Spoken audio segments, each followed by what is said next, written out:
Halo teman-teman, selamat datang di channel ini.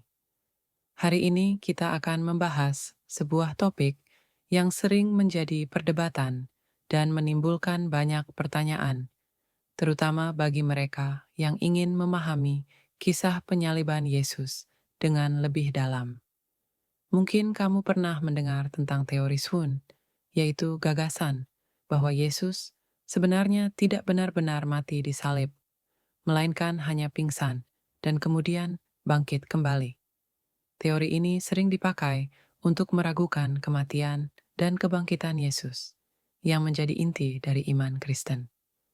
Namun, penting bagi kita untuk melihatnya dengan hati yang terbuka dan pikiran yang jernih. Karena kebenaran tentang penyaliban Yesus bukan hanya soal sejarah, tapi juga soal iman, pengorbanan, dan kasih yang luar biasa. Mari kita telusuri bersama, apakah teori Sun ini benar atau justru bertentangan dengan fakta dan logika yang ada. Apa itu teori Sun? Teori Sun berasal dari kata Sun, yang berarti pingsan atau kehilangan kesadaran sementara. Pendukung teori ini berpendapat bahwa Yesus tidak benar-benar meninggal saat disalib, melainkan hanya pingsan karena kelelahan dan luka-luka yang parah. Mereka mengatakan bahwa setelah Yesus diturunkan dari salib dan dimakamkan, ia kemudian sadar kembali di dalam makam dan keluar hidup-hidup. Alasan yang sering dikemukakan adalah bahwa Yesus pulih dan bangkit kembali, bukan karena kebangkitan dari kematian, melainkan karena ia tidak benar-benar mati. Teori ini mencoba menjelaskan kebangkitan Yesus dengan cara yang lebih ilmiah dan masuk akal bagi sebagian orang yang skeptis. Namun, mari kita lihat lebih dalam, apakah teori ini bisa bertahan ketika diuji dengan fakta medis, sejarah, dan kesaksian yang ada. Yang pertama, penyaliban adalah hukuman yang mematikan.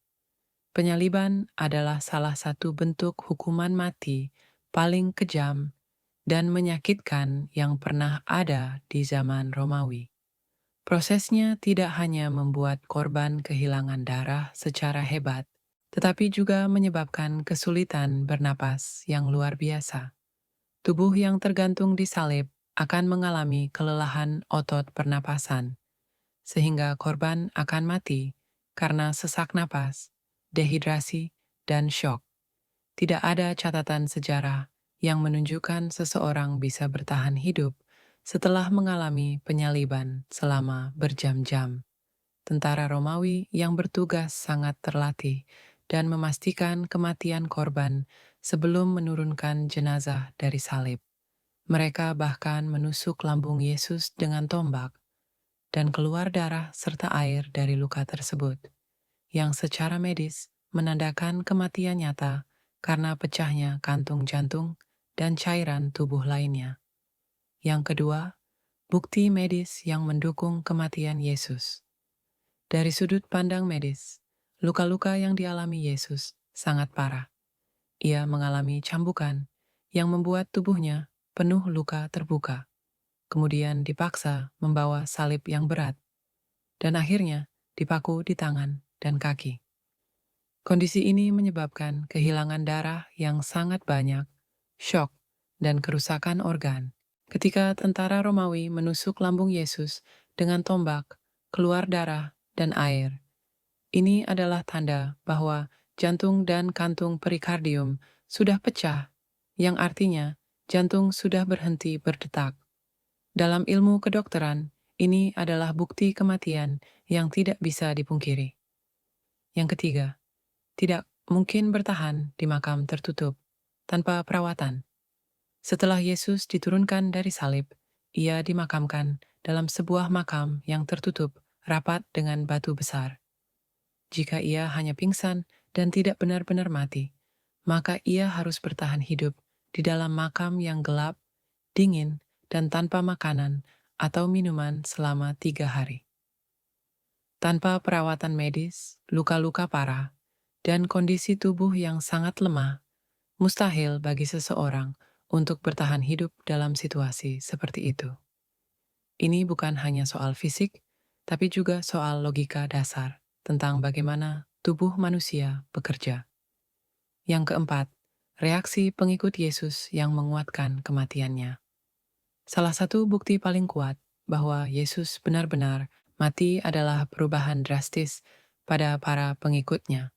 Sebelum penyaliban, mereka ketakutan, sembunyi, dan bahkan meninggalkan Yesus.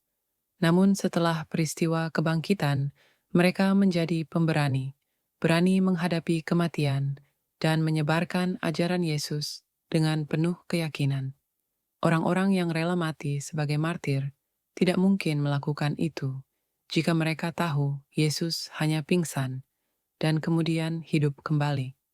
Mereka benar-benar percaya bahwa Yesus telah mati dan bangkit, dan iman mereka didasarkan pada pengalaman nyata yang mereka alami. Yang kelima, kesaksian sejarah dari sumber non-Kristen. Selain catatan dalam Alkitab, ada juga sumber sejarah dari penulis non-Kristen yang menguatkan kematian Yesus. Sejarawan Romawi seperti Tacitus dan sejarawan Yahudi seperti Flavius Josephus menyebutkan bahwa Yesus dihukum mati oleh Pontius Pilatus dan benar-benar meninggal. Ini menunjukkan bahwa kematian Yesus bukan hanya cerita dari pengikutnya, tapi juga diakui oleh sumber-sumber sejarah yang independen. Kesimpulannya, dari semua bukti medis, sejarah, dan kesaksian yang ada, teori Swoon tidak dapat bertahan. Penyaliban Yesus adalah kenyataan yang sangat menyakitkan dan mematikan, bukan sekadar pingsan. Kematian dan kebangkitannya adalah inti dari iman Kristen yang memberi makna dan harapan bagi kita semua. Mari kita kuatkan iman kita dengan memahami kebenaran ini, bahwa Yesus rela menanggung penderitaan dan mati demi kasih-Nya kepada manusia. Kasih yang begitu besar ini mengajarkan kita untuk hidup dengan penuh pengharapan, pengampunan, dan cinta. Terima kasih sudah menonton video ini. Jika kamu merasa video ini bermanfaat, jangan lupa untuk like, share, dan subscribe, agar lebih banyak orang yang mendapatkan pencerahan. Sampai jumpa di video berikutnya. Tuhan memberkati.